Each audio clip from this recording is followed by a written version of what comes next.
કરો।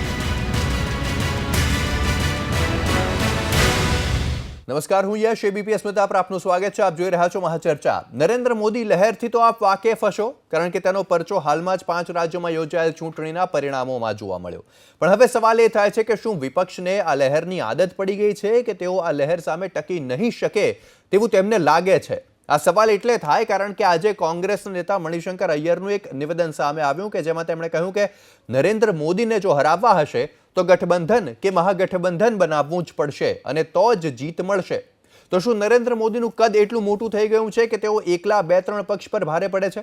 તેના પર જ ચર્ચા કરીશું। ચર્ચા કરવા અમારી સાથે જોડાયા છે કોંગ્રેસના નેતા લાલજીભાઈ દેસાઈ, ભારતીય જનતા પાર્ટી તરફથી રાજુભાઈ ધ્રુવ જોડાશે અને વરિષ્ઠ પત્રકાર ડોક્ટર હરિ દેસાઈ અમારી સાથે છે। તેમની સાથે ચર્ચા કરીએ તે પહેલા જોઈ લઈએ અહેવાલ। गठबंधन कम से कम महागठबंधन बनाना चाहिए। આપણે મહાગઠબંધન બનાવવું જોઈએ આ નિવેદન આપ્યું છે કોંગ્રેસના નેતા મણિશંકર અય્યરે। હવે સવાલ થાય કે આખરે કેમ મહાગઠબંધનની વાત કરી રહ્યા છે મણિશંકર અય્યર? તો આવો આપને આખું નિવેદન સંભળાવીએ। गठबंधन कम से कम महागठबंधन बनाना चाहिए यदि हमें जनता की जो भावना है जो कि मोदी के खिलाफ है उसका परिवर्तन को इस्तेमाल करते हुए हम सीट के लिहाज से भी जीते। મતલબ સીધો છે કે જો નરેન્દ્ર મોદીની સામે લડવું હશે તો બધાએ ભેગા મળીને લડવું પડશે। આપને જણાવીએ કે હાલમાં જ ઉત્તર પ્રદેશ અને ઉત્તરાખંડમાં ભાજપ એકલા હાથે જીતી અને આ જીત એટલી મોટી હતી કે ઉત્તર પ્રદેશના ઇતિહાસમાં કદી આટલી મોટી જીત કોઈ પાર્ટીને પ્રાપ્ત નથી થઈ।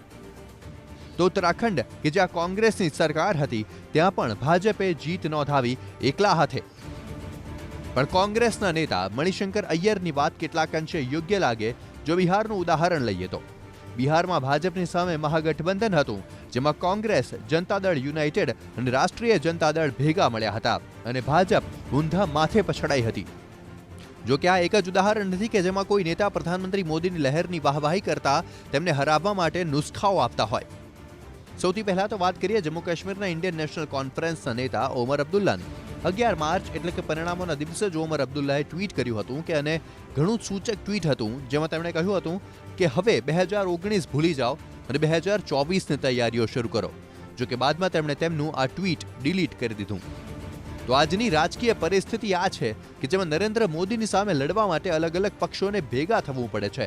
પણ સવાલ એ છે કે શું ભારતમાં વિરોધ પક્ષ એટલો મજબૂત નથી રહ્યો કે તમામ લોકો પાસે નરેન્દ્ર મોદી જ એક વિકલ્પ છે? તે સવાલ થાય કે પછી હાલમાં તેમની પર ભરોસો બેઠો છે જે ભરોસો અન્ય રાજકીય પાર્ટીઓ પાસેથી નથી મળતો। તો શું હવે નરેન્દ્ર મોદીને હરાવવા ખૂબ કઠિન થઈ ગયા છે? તેના પર ચર્ચા કરીશું। પહેલો સવાલ શું છે મહાચર્ચાનો? હવે જોઈ લઈએ। મહાચર્ચામાં અમારો આજનો પહેલો સવાલ એ જ છે કે શું પ્રધાનમંત્રી મોદીને હરાવવા માટે મહાગઠબંધન જ કારગર નીવડશે? અમારી સાથે ભારતીય જનતા પાર્ટી તરફથી રાજુભાઈ ધ્રુવ પણ જોડાઈ ગયા છે। પણ હું સવાલ સૌથી પહેલા પૂછીશ લાલજીભાઈને। લાલજીભાઈ, આપની પાર્ટીના નેતા મણિશંકર અય્યર કે જેઓ ખૂબ વરિષ્ઠ નેતા કહી શકાય, તેમણે કહ્યું છે કે પ્રધાનમંત્રી મોદી નરેન્દ્ર મોદીને હરાવવા હશે તો ગઠબંધન અથવા મહાગઠબંધન જોઈશે। શું કોંગ્રેસ એકલામાં એવી તાકાત હવે નથી રહી કે તેઓ ભારતીય જનતા પાર્ટી અને નરેન્દ્ર મોદીને માત આપી શકે? સવાલ અહીંયા એ છે કે મણિશંકર અય્યર શું કહે છે એના કરતાં પણ ભારતીય જનતા પાર્ટી પણ એકલી જ નથી, એ પણ ગઠબંધનમાં છે આજે પણ। બીજું કે ભૂતકાળમાં આજ ભારતીય જનતા પાર્ટી ગઠબંધન સ્વરૂપે જે છે કોંગ્રેસની સામે લડી હતી। હું એ જ કહું છું કે એક ચોક્કસ પ્રકારનો સંજોગ અને સમય હોય છે। ભૂતકાળમાં આપણે ઇતિહાસમાં પણ જઈએ તો દુર્યોધનો અને દુશાસનના શાસનો વખતે પણ એક જબરજસ્ત લહેર ચાલતી હોય કે જેમાં લોકો એની સામે વિરોધમાં બોલે। ત્યારના સંચાર માધ્યમો, હું આજે સંચાર માધ્યમો સામે પણ આંગળી ચીંધવા માંગુ છું, ત્યારના સંચાર માધ્યમો છે એ વાહવાહી કરવાવાળા જુદા પ્રકારના હતા કે જે ત્યારે પણ દુર્યોધનો, દુશાસનો કે જે છે એ કંસોના જે સતત તારીફો કરતા હોય। એટલે હંમેશા એવું હોય છે કે જે સત્તામાં હોય છે એનો જે છે એ વાહવાહીનો એક દોર ચાલતો હોય છે। મને લાગે છે કે આ વાહવાહીનો એક દોર ચાલી રહ્યો છે। બીજી બાજુ મને એ નથી સમજાતું કે ઇવન સમગ્ર ભારતમાં શા માટે આખી આ ચર્ચા જુદા પ્રકાર થઈ રહી છે? શું પંજાબમાં આ નરેન્દ્રભાઈની લહેર છે એ ક્યાં તણાઈ ગઈ? ત્યાંની નહેરમાં તણાઈ ગઈ? પંજાબમાં માત્ર 3 સીટો જીતે છે। શું ગોવામાં આજ ભારતીય જનતા પાર્ટી સરકાર કોંગ્રેસે પોતે પણ સ્ટેન્ડ લેવું પડશે? હું બિલકુલ તમને એટલા માટે ઇવન આજે તો મને મીડિયાના જે બધા મીડિયા સામે પણ આજે મારે જુદા પ્રકારની લાઇટ કરવી છે કે શા માટે પંજાબના ઇલેક્શનને સંપૂર્ણપણે ભારતીય જનતા પાર્ટીનો ત્યાં સફાયો થઈ જાય છે, જેની આપણે ચર્ચા જ નથી કરતા. શા માટે ગોવામાં? હું એવું માનું છું ક્યાંક તોડજોડથી કોઈક જુદી રીતે સરકાર બનાવે. આમ તો એવું કહેવાય છે કે યુપીમાં ઈવીએમથી અને મણિપુર અને ગોવામાં એટીએમથી જે છે ભારતીય જનતા પાર્ટીનું શાસન બન્યું છે. આ એવીએમ અને એટીએમના રાજમાં માત્ર નાણાં દ્વારા હોર્સ ટ્રેડિંગ કરીને લહેર જો ગણાતી હોય, મને એમ લાગે છે કે મીડિયા પણ ક્યાંક નહીં લાલજીભાઈ, ગોવા અને મણિપુરમાં કોંગ્રેસ ઈચ્છતું તો તેઓ પણ દાવો ઠોકી શકતા હતા સરકાર બનાવવાનો, કારણ કે સૌથી મોટો પક્ષ હતો. આમાં મને એમ લાગે છે કે આપણે ચર્ચા આળો રસ્તે કરી રહ્યા છે. હું વાત પૂરી કરું થોડી વારમાં કે દાવો ઠોકવા કરતા જે રાજ્યપાલ હોય એની ફરજ બને છે કે તેમણે જે સિંગલ લાર્જેસ્ટ પાર્ટી હોય એને આમંત્રણ આપવું પડે. એ ન સ્વીકારે ત્યારે એ લોકો વાતને મૂકતા હોય છે કે જે સેકન્ડ હોય એ લોકો દાવો કરે બહુમતી પુરવાર કરવા માટેનો. આમાં ભારતીય જનતા પાર્ટી દ્વારા મૂકવામાં આવેલા એમના પોતાના જે એજન્ટ જેવા ગવર્નરો છે એમણે માત્ર ને માત્ર ખરીદ ફરોખમાં આ સત્તાનું આમાં તો અમે લઈ ગયા તમે રહી ગયા જેવી વાત થાય છે. રાજુભાઈ તમારી પાસે આ માંગીશ, શું ભારતીય જનતા પાર્ટીમાં એકલા માત્ર નરેન્દ્ર મોદી જ છે કે જેમના ચહેરા ઉપર જ ભારતીય જનતા પાર્ટી અત્યારે ટકી છે? પહેલાં તો મને એક વસ્તુનો આનંદ થાય છે કે આ દંભી અને પાખંડી કોંગ્રેસ પોતાની જાતને સેક્યુલર કેવડાતી કોંગ્રેસ હવે દુશાસન મહાભારતના પાત્રોના નામ બોલવા માંડી. સૌથી મોટી વાત એ છે 1984માં ઇન્દિરા ગાંધીની હત્યા કરવામાં આવી ત્યારે દૂરદર્શનનો કેમેરો એમના મૃતદેહ ઉપર ફેર્યો અને કોંગ્રેસને વિક્રમ સર્જિત બેઠકો મળી. ત્યારે કોંગ્રેસને મીડિયા ખરાબ નહોતું લાગ્યું, ફક્ત એક દૂરદર્શન જ હતું સરકાર સંચાલિત. આજે મીડિયા એમના કઠે છે, મીડિયા એમને વાગે છે, મીડિયા એમને દુશ્મન લાગે છે. આજે બેબાકડી થઈ ગયેલી, હતાશ થઈ ગયેલી, બિચારી થઈ ગયેલી કોંગ્રેસને ડર છે કે મહાત્મા ગાંધીનું આદરેલું કાર્ય, એક અધૂરું સ્વપ્ન કોંગ્રેસને વિસર્જન કરવાનું નરેન્દ્રભાઈ મોદી પૂરું કરવા તરફ જઈ રહ્યા છે. સાંભળો લાલજીભાઈ, સાંભળો. જો તમે બોલતા ત્યારે હું નહોતો બોલતો, પછી મને બહુ સારું આવડે છે આ બધું સાંભળવાનું રાખજો. આ કોંગ્રેસ હવે ભાઈ તમે અત્યારે રાજ્યપાલને એજન્ટો ગણો તો તમે શું કર્યું આજ સુધી? 1947થી દેશને બરબાદ કરવામાં બાકી નથી રાખ્યો. રાજ્યપાલને કઠપૂતળીની જેમ તમે નચાવ્યા છે. અરે તમારા મુખ્યમંત્રીઓને રોવડાવ્યા છે. તમારા રોસૈયા આંધ્રપ્રદેશના મુખ્યમંત્રી દૃષ્કે રોયા હતા અને તમે અમને ઉપદેશ દેવા આવો છો. તમે આજ સુધી ન્યાય આમ કહે છે કે ન્યાયતંત્રને ઇન્દિરા ગાંધીએ મરોડ્યું છે પોતાના હિત માટે. અમે એ તો નથી કર્યું અને અમારું તો જે કાંઈ છે એ લોકોની સામે છે. આજે કર્ણાટકમાં ભારતીય જનતા પક્ષ સિંગલ લાર્જેસ્ટ પાર્ટી હોય અને તમે ત્યાં ગઠબંધન કરી અને કુમારસ્વામીની સાથે સરકાર બનાવો એનો કોઈ વાંધો નહીં. આવા તમે ગઠબંધનો કરો, આવી સરકારો કરો, અન્યાયકારી વલણ દાખવો, ભાજપને અન્યાય કરો, બીજા પક્ષને અન્યાય કરો. શું કામ? કે ભાઈ તમે સત્તાધારી પાર્ટી હતા. અમે જે કાંઈ કરીએ છીએ લોકોની સામે છે અને લોકશાહીની ધારાઓને પરંપરાઓને અનુસરીને કરીએ છીએ. પરંતુ હવે સત્તા વિહોણી કોંગ્રેસ આજ સુધી કોઈ પણ જાતનો ભ્રષ્ટાચાર કરવાનો મોકો મળતો નથી. આજે 2.5-3 વર્ષમાં નરેન્દ્રભાઈએ જે સ્વચ્છ શાસન આપ્યું છે એની સામે આંગળી ચીંધી શકાય એવું છે નહીં. જી જરૂર. હરીભાઈ, આ જ સવાલ હું આપને પૂછવા માંગુ છું. શું નરેન્દ્ર મોદીનું કદ એટલું મોટું થઈ ગયું છે કે હવે એક પણ વિરોધી પક્ષો તેમની સામે ટકી નથી રહેતા, કે પછી આને કોઈ બીજી રીતે જોવું જોઈએ? ના, એટલે આમ તો રાજકારણમાં વિદૂષકો ખૂબ હોય છે અને હું ડૉક્ટર સુબ્રમણ્યમ સ્વામીને કે મણિશંકર અય્યરને વિદૂષકની ભૂમિકામાં જોઉં છું. એમની એક ભૂમિકા હોય છે. નરેન્દ્ર મોદી એ સંઘ પરિવાર અને ભારતીય જનતા પાર્ટીનો એક ચહેરો છે. એટલે માત્ર ભારતીય જનતા પાર્ટી નહીં પણ ભારતીય જનતા પાર્ટીની સાથે જે કેડર આખી જોડાયેલી છે એનો એ ચહેરો છે, જેને સામે લડવાનું મને લાગે છે કોંગ્રેસને માટે અત્યારે બહુ જ મુશ્કેલ થઈ ગયું છે. કારણ કોંગ્રેસની પાસેથી કાર્યકર્તાઓ છટકી રહ્યા છે, કોંગ્રેસની પાસે કેડર્સ નથી અને કોંગ્રેસની પાસે નેતૃત્વ નથી. મુશ્કેલી એ છે કે 10 જનપદ તરફ નજર કર્યા કરતાં એમણે જેને સ્થાનિક લેવલ ઉપરના સુબાઓને, જેમ કે ધારો કે પંજાબની અંદર એમણે સ્થાનિક સુબાને પ્રોજેક્ટ કર્યો અને મને જણાવતા આનંદ થાય કે રાહુલ ગાંધી તો યુપીમાં સંડોવાયેલા રહ્યા પણ પંજાબની અંદર અમરિંદર સિંઘે પંજાબ જીતાડી આપ્યું. એટલે સ્થાનિક લેવલના જ્યારે નેતૃત્વને પ્રોજેક્ટ કરવામાં આવે તો એ થઈ શકે છે. નરેન્દ્ર મોદી ગુજરાતમાંથી જ દેશમાં ગયા. આ બાબત છે એટલે ભારતીય જનતા પાર્ટી રણનીતિમાં કોંગ્રેસ ક્યાંક પાછળ પડે છે ઓબ્વિયસલી. અને કોંગ્રેસની પાસે હવે ઇન્દિરા ગાંધી છે નહીં. સોનિયા ગાંધી એ હવે નિવૃત્ત થઈ ગયા છે, રાહુલ ગાંધી ક્લિક નથી થતા, અને બીજા એટલે પરિવારની બહારના નેતાઓને એ લોકો સ્વીકારતા નથી. પણ હું એમ કહીશ કે Congress is down but not out.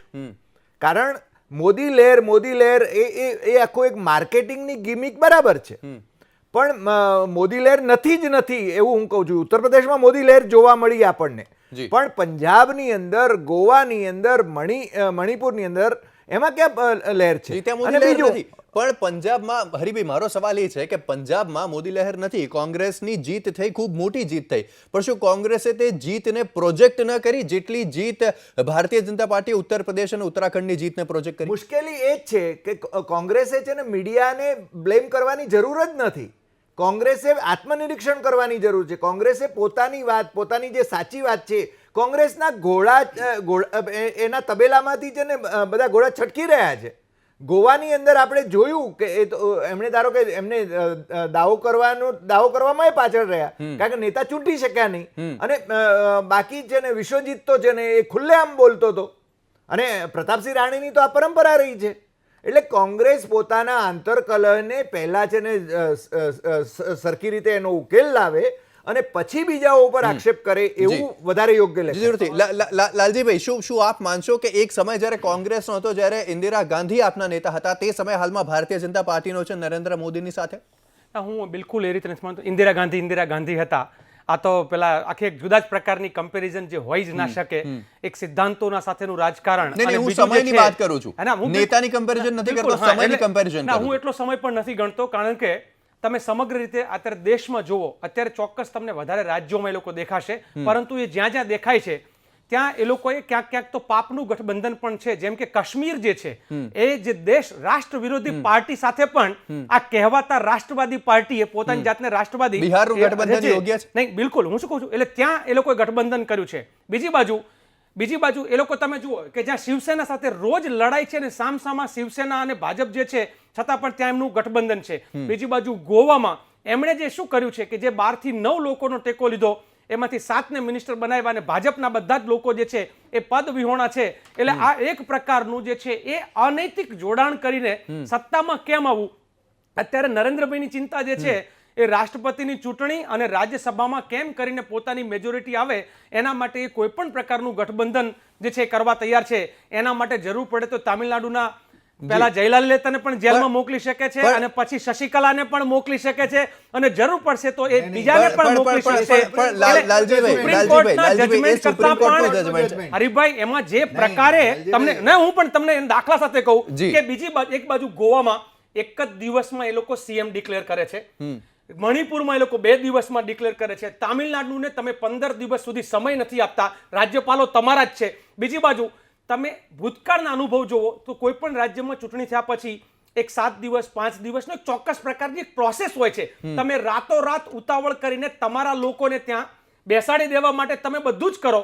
ત્યારે તમિલનાડુમાં હું કહું પહેલે બેન ખોટા હશે તો એની ઉપર સજા થવી જોઈએ, પરંતુ તમે એને મોકો નહીં આપો. નહીં. લાલજીભાઈ, રાજુભાઈનો પણ જવાબ સાંભળી લે. જી રાજુભાઈ. પેલી એક વાત કે લાલજીભાઈ, તમે કોંગ્રેસીઓ હવે વાસ્તવિકતા ને પારખો, જમીન ઉપર આવો. તમે કહો કે ઇન્દિરા ગાંધીની હરોળમાં કોઈ નથી. ભાઈ, ઇન્દિરા ગાંધીએ તો લોકશાહીની હત્યા કરી હતી. કટોકટીનો કાળા દિવસો તમે જોયા છે.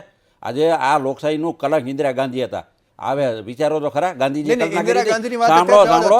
હવે અમે તો બહુ સ્પષ્ટપણે કહીએ છીએ કે નરેન્દ્રભાઈની હરોળનો એક પણ નેતા કોંગ્રેસની પાસે છે ને પેદા નતા. એટલા માટે કે ડૉક્ટર શ્યામા પ્રસાદ મુખર્જીનું એક સ્વપ્ન હતું કે આ કહેવાતા નેહરુવાદીઓની સામે એક જમણેરી રાષ્ટ્રવાદી પાર્ટી હોય, એકલે હાથે સત્તા પર આવે. અને હું માનું છું કે પંડિત દીનદયાળ ઉપાધ્યાય અને શ્યામા પ્રસાદનું સપનું નરેન્દ્રભાઈએ સાકાર કર્યું છે. આજે કોંગ્રેસ ક્યાંય નથી. બીજું, અમે તો મણિશંકર અય્યર જેવા વિદૂષકોનો આભાર માનીએ છીએ કે પેલા ચાવાળાની વાતો કરી, આવા ગતકડાઓ ફેંકે છે. પરંતુ મને એક વસ્તુ કોંગ્રેસના મિત્રોની સમજાતી નથી કે સત્તા વગરના આટલા બેબાકડા શા માટે થઈ ગયા છો? અરે ભાઈ, તમે તો 47 આજ સુધી સત્તા જ ભોગવી છે, ભ્રષ્ટાચાર જ કર્યો છે, દેશની પ્રજાને લૂંટવામાં કંઈ બાકી જ ન રાખ્યું, એક પણ ક્ષેત્ર બાકી ન રાખ્યું. અને હવે તમે થોડોક સમય સત્તાથી વેગળા થયા છો એટલે તમને બધું યાદ આવવા માંડે. રાજ્યપાલો કઠપૂતળી, રાજ્યપાલો એજન્ટો. તો તમે આજ સુધી કર્યું એ લીલા હતી બધી. તમે આજ સુધી શું કર્યું હતું? સત્તાનો દુરુપયોગ જ કર્યો હતો, ભયંકર દુરુપયોગ. અરે મનમોહનસિંહ ચૂંટાયેલો વડાપ્રધાન હોય અને પ્રોક્સી સરકાર સોનિયા ગાંધી ને રાહુલ ગાંધી ચલાવે. દેશને માટે કલંક હતું, લોકશાહીને માટે કલંક હતું. નહીં, કે પણ ચૂંટાયેલો વડાપ્રધાન- એ જ આક્ષેપો- વડાપ્રધાન સત્તાવાર વડાપ્રધાનને કોઈ પાવર ન એ હોય. જ- એ જ- એને એ જ કાઢી આક્ષેપો ફેંકી રાજુભાઈ, એ જ દેવામાં આક્ષેપો આવે. આપની ઉપર રાહુલ પણ લાગી ગાંધી રહ્યા છે. એને કાઢી નાખે. આપના આ રાજ્યોના કોંગ્રેસ તમામ હતી. મુખ્યમંત્રીઓ પર એ જ આક્ષેપો લાગી રહ્યા છે. ડગલે ને પગલે દેખાઈ જાય. એની સામે નહીં, નહીં. નરેન્દ્રભાઈ તો રાજુભાઈ, લોકશાહી રાજુભાઈ. પરંપરાઓના અનુસરા છે. રાજુભાઈ, નરેન્દ્રભાઈને કોંગ્રેસ ક્યારેય રાજુભાઈ, કહી શકે રાજુભાઈ, એવું નથી. આપના રાજ્યોના મુખ્યમંત્રીઓ પર પણ એ જ આરોપ લાગી રહ્યા છે કે રિમોટ કંટ્રોલના મુખ્યમંત્રી છે. અરે ભાઈ, અમારા તો રિમોટ કંટ્રોલ ની પછી વાત આવે, સમય જ હજી ક્યાં મળ્યો છે? રિમોટ કંટ્રોલ તો કોંગ્રેસે ચલાવ્યું છે. મા દીકરાએ રિમોટ કંટ્રોલ થી દેશને ચલાવ્યો. પેલા જવાહરલાલ નહેરુએ રિમોટ કંટ્રોલ થી બધાને ચલાવ્યા, ઇન્દિરા ગાંધીએ ચલાવ્યા, રાજીવ ગાંધીએ ચલાવ્યા. એક નરસિંહ રાવ ઈ વાડામાંથી બહાર થોડોક સમય નીકળ્યા તો એનું છેલ્લે મોત બગાડ્યું. સીતારામ કેસરીનું મોત પણ આ જ જી, કોંગ્રેસના લોકોએ જી, બગાડ્યું જી. હતું. રિમોટ કંટ્રોલ કોંગ્રેસે આજ સુધી વાપર્યા છે. અમારે રિમોટ કંટ્રોલ ની પરંપરા નથી. અમારામાં આવી કોઈ પરંપરા નથી રિમોટ કંટ્રોલ. હું બહુ સ્પષ્ટપણે કહેવા માંગીશ કે કોંગ્રેસે જેટલો સત્તાનો દુરુપયોગ કર્યો છે, ભાજપ કદાપી કરી ન શકે. જી, અને નરેન્દ્રભાઈ તો જી. એક લોકશાહીવાદી માણસ છે. આપ ડગલે જી. પગલે જોવો છો, બેફામ આક્ષેપો કર્યા. નરેન્દ્રભાઈ કોઈ દી મીડિયાને વખોડ્યું નથી કે નરેન્દ્રભાઈ મીડિયા સામે આંગળી નથી ચીંધી, એટલા માટે કે એ આક્ષેપો સહન કર્યા. આજે કોંગ્રેસ સત્તા વગરની થઈ ગઈ ને સીધી મીડિયા સામે આક્ષેપમાં ઉતરી ગઈ. મીડિયાને કારણે આ મીડિયા તેમ. તો આજ સુધી તમે શું કરતા હતા?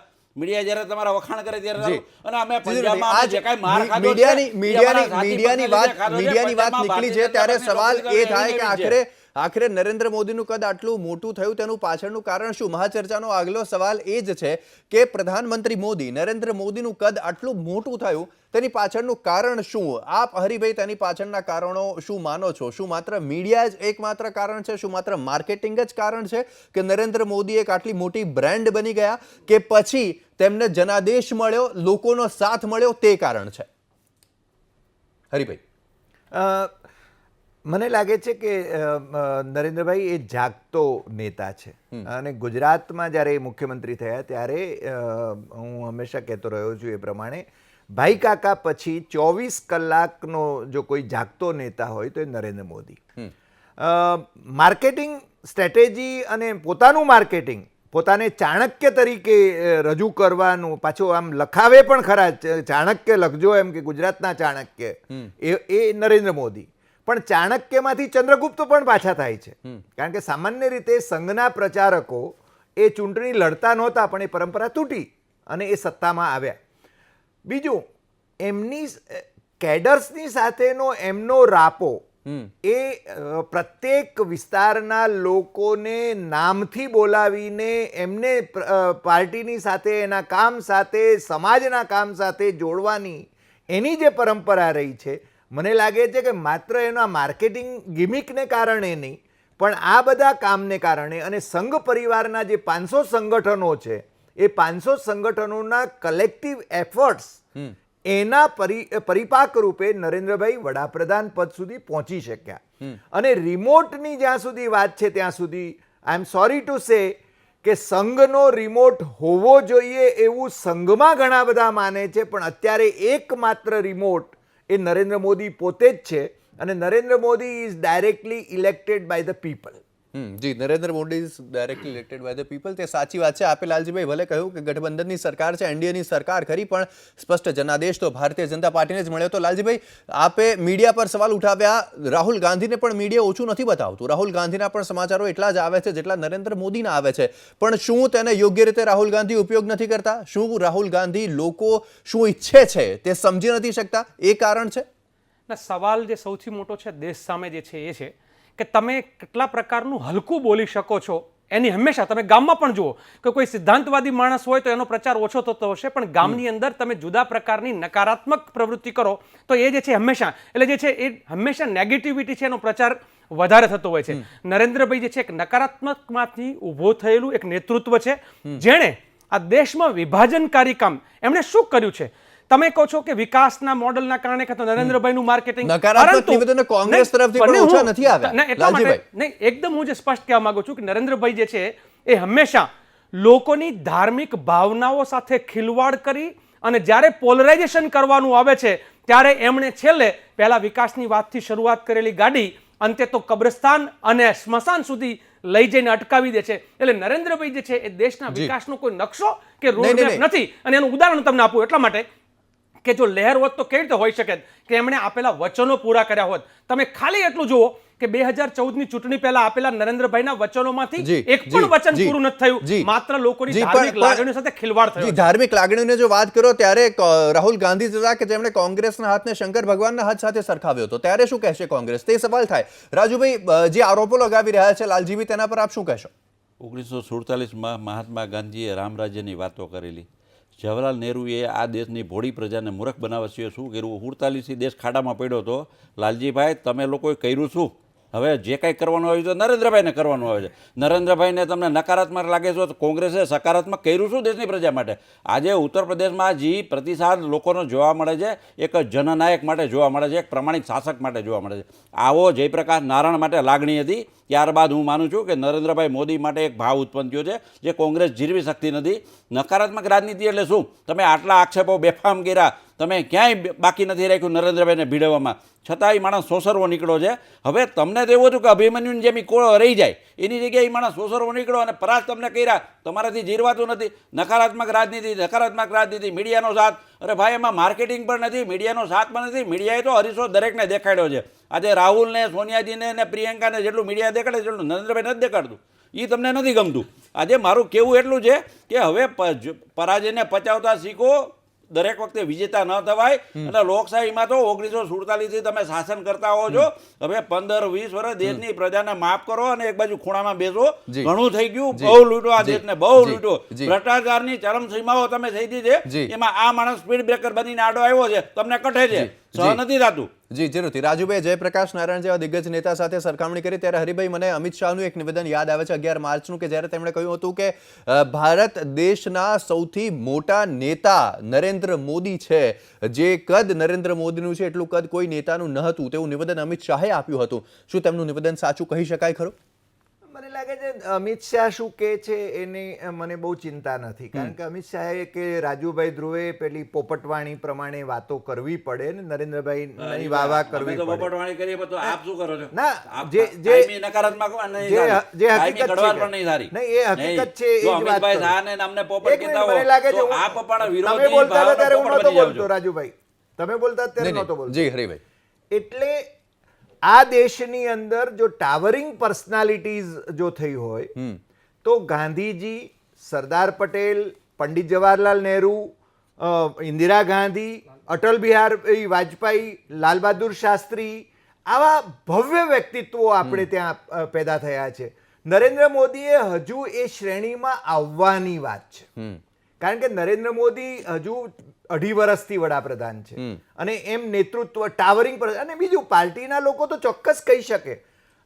મને લાગે છે મારા મિત્ર રાજુભાઈને કદાચ દુઃખ થશે, પણ સંઘના સરસંઘ ચાલકજી સુદર્શનજીએ NDTVના વોક ધ ટોક ઇન્ટરવ્યુની અંદર બહુ સ્પષ્ટપણે કહ્યું હતું કે આ દેશના શ્રેષ્ઠ વડાપ્રધાન એ ઇન્દિરા ગાંધી રહ્યા છે. અને બીજું, મને તો નવાઈ એ વાતમાં લાગે છે ભારતીય જનતા પાર્ટી કે એ કોંગ્રેસમાંથી પેદા થયેલી પાર્ટીએ તો હરખાવવું જોઈએ અને કોંગ્રેસે પણ હરખ કરવો જોઈએ કે ભારતીય જનતા પાર્ટી અત્યારે સત્તામાં છે ત્યારે. અસહમત છું હરિભાઈ. મને લાગે છે કે આપ સત્યથી વેગળા થાવ છો, શીલો ચાતરી ગયા છો. ભારતીય જનતા પક્ષ કોઈ દી કોંગ્રેસમાંથી પેદા નથી થયો. ભારતીય જનતા એક પક્ષ મિનિટ, શુદ્ધ એક સ્વદેશી. મિનિટ, ના, એક ના, મિનિટ. ઓ, મારી વાત રાજુભાઈ. સાંભળી લ્યો. સંઘ પરિવાર ક્યારેય કોંગ્રેસ રાજુભાઈ, રાજુભાઈ. ડોક્ટર શ્યામા પ્રસાદ મુખર્જી થોડો સમય પૂરતા પછી હા, પણ નહીં. એને તમે સાંકળી ન શકો. શ્યામા પ્રસાદની શુદ્ધ વાત સ્વદેશી. નથી કરતો. નહીં, હરિભાઈ, આઈ ડિફર ફ્રોમ યુ સર. આ તમે નરાધાર અસત્યની વાણી ઉચ્ચારો છો. કોંગ્રેસ ને ભારતીય જનતા આમાં પાર્ટી એવું છે, ક્યાંય કહેવા દેવા રાજુભાઈ, નથી. ગાંઠા પાડવાથી અમે તો બહુ સત્ય સ્પષ્ટપણે માનીએ બદલાતું છીએ નથી. કે દરેક લોકોને નરેન્દ્રભાઈની અસાધારણ ગાંઠા લોકપ્રિયતા કટે છે. પાડવાથી સત્ય નરેન્દ્રભાઈની બદલાતું નથી. અસાધારણ લોકપ્રિયતા ડોક્ટર તમામ હેડગેવાર દરેકને કટે છે. 1937 કોંગ્રેસના સુધી લોકોને તો કટે અમે કોંગ્રેસમાં સમજીએ છીએ. જી. ડોક્ટર હેડગેવાર 1937 પેલી એક વાત, કોંગ્રેસમાં હતા. કોંગ્રેસ અને ભાજપને ક્યાંય લાગે વળગે જ નહીં. મહાન સૂચકનો સંબંધ. જી, અરે ભાઈ, જી, બગડેલું જી, જી, બાળકને તમે જી, તો આખા જી, બગડેલા જ હતા. જી. લાલજીભાઈ, તમારા લોકોને તો જી, નૈતિક અધિકાર નથી કાંઈ રાજુભાઈ કહેવાનો. આપનો, લાલજીભાઈ આપનો, હરિભાઈ આપનો અમારી સાથે ચર્ચામાં જોડાવા બદલ ખૂબ ખૂબ આભાર. અહીં છેવટે કોણ ક્યાંથી નીકળ્યું, કોનો ક્યાંથી ઉદ્ભવ થયો તેની ઉપર ચર્ચા પહોંચી ગઈ, પણ અહીં સવાલ એ છે કે હાલમાં ભારતીય જનતા પાર્ટી દેશમાં સૌથી મોટો પક્ષ બનીને ઉભરી રહી છે. તેવામાં કોંગ્રેસે જરૂરથી આત્મમંથન કરવાની જરૂર રહેશે જો 2019માં તેમણે પાછું આવવું હશે તો. મહાચર્ચામાં હાલ માત્ર આટલું જ. વધુ સમાચારો માટે આપ જોતા રહો ABP અસ્મિતા.